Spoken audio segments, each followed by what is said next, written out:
Hello, JFS again, and I'll be breaking the glass in this fire alarm core point. It's a cheap Chinese core point, £3 and you get 2 pieces of glass in the core point. Here's the spare one that I'm going to be replacing in this video as well. So I say let's just get started and break the glass.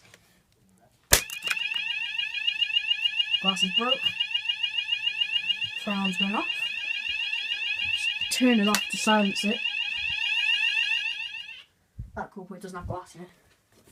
And then, as you can see, the glass is broken here. Wobbly. Anyway, I didn't cut my finger, so the reason I had duct tape on my finger is because I didn't really want to cut it using the glass, because as I said, this is a cheap product from China. Hold on a second. There we go, got rid of the duct tape, and my thumb is fine. It didn't actually break through the piece of plastic that's on the glass. Luckily for me. Anyway, never actually done that before. Never broken a piece of core point glass in my life. Quite frankly, didn't really want to. But when I got to break the last core point, I did want to.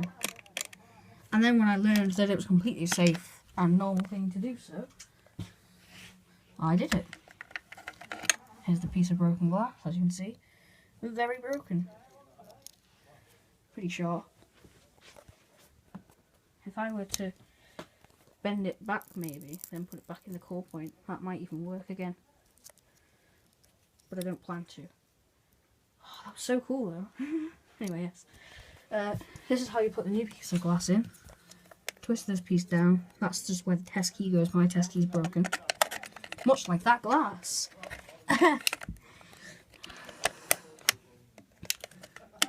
There we go, new glass is in. Not going to press that because it's my last piece. Might buy some more glass because I think pieces of fire alarm glass are, I think they're all universally sized, so no matter what type of core point you have, I think all glass is the same. I might be mistaken, I'll have to do some measurements and then Google it, but you know, there we go.